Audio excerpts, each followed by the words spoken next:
Thank you. And these are items from the mayor of Tokyo City? Very nice. Thank you. Toyota City, where he's from. And shows here for 1 another? month through the 4-H exchange program. Wow. Through Washington State. I'll read this if you don't mind. Dear Mayor Gard, on behalf of the citizens of Toyota City, I wish to extend my greetings to you and all the citizens of your great city. It's my pleasure to present to you Mr. Sho, and you have to help me with your last name. Who is a participant in the 2010 Labo International Exchange Program. Sho is an outstanding member of our community and may rest assured of his sincerity and industriousness. We would be most grateful if you would kindly provide him with guidance and hospitality while he is in your city. Toyota City, with a population of 420,000, is situated at the center of Japan and is world famous for its production of Toyota automobiles. In addition to cars, the city is truly blessed with a rich national environment in which 70% of the city's area is covered with woodlands. Toyota City is also famous for its agricultural products, which include fruits such as pears, peaches, and grapes, as well as rice, Japanese tea, and orchids. If you ever have the chance to do so, please come and visit us in Toyota City. I thank you and send my warmest regards. Very much. Thank you very, very much.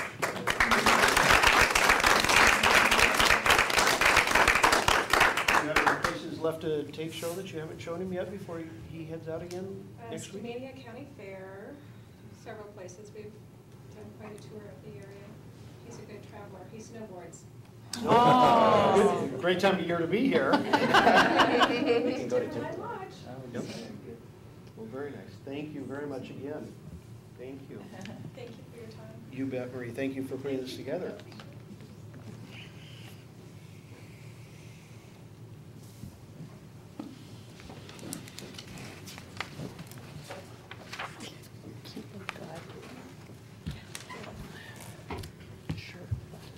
Okay, discussion items, a couple items under mayor's report. I do want to make sure to remind everybody that this Saturday is the tunnel dedication and opening, official opening.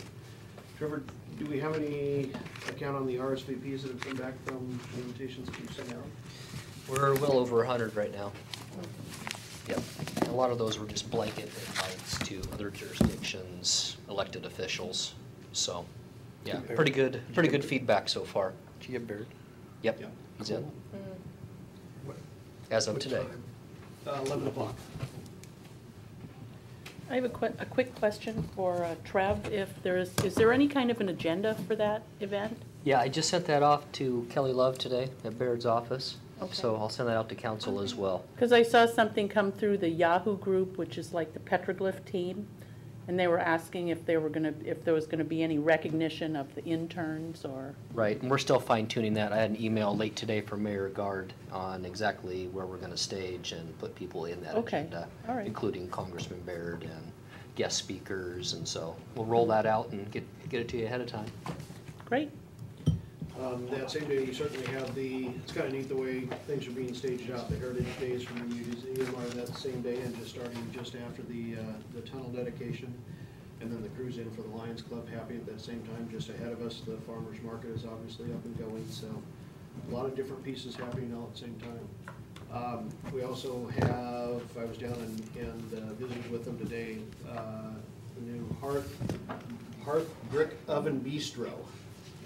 Wood Oven Bistro. They're starting their soft opening today. Their official first day will be Saturday as well, starting at noon. So Cool. a lot of different elements that are tying together on Saturday. So Yeah. if you could be there, that would be wonderful.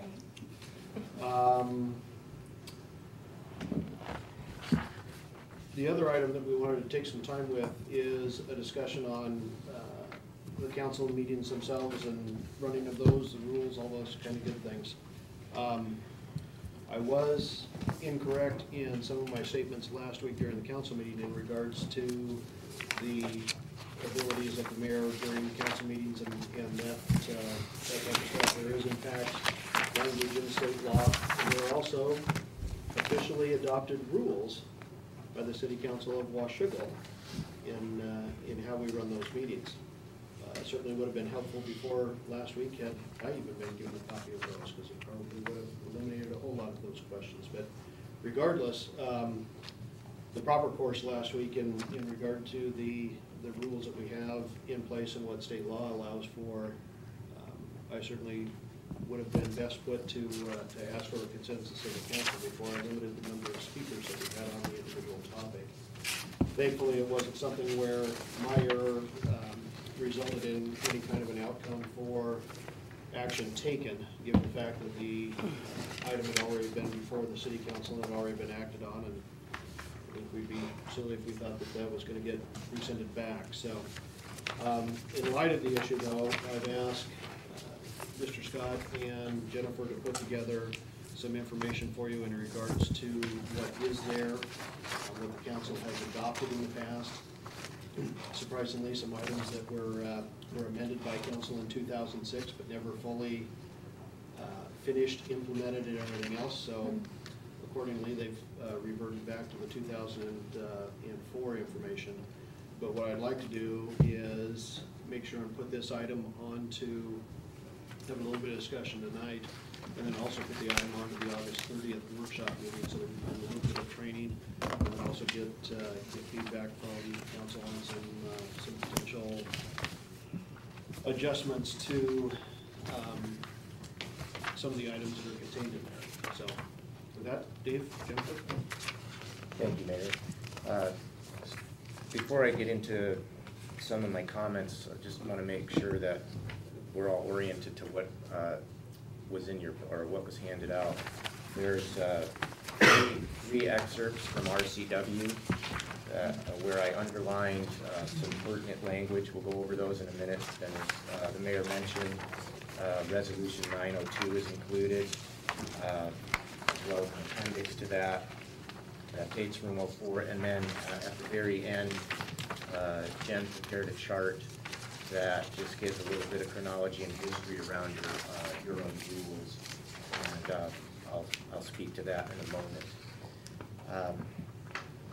As the mayor mentioned, and as you are, I'm sure we're all are aware, we're a code city, and as such, we're governed by RCW 35A.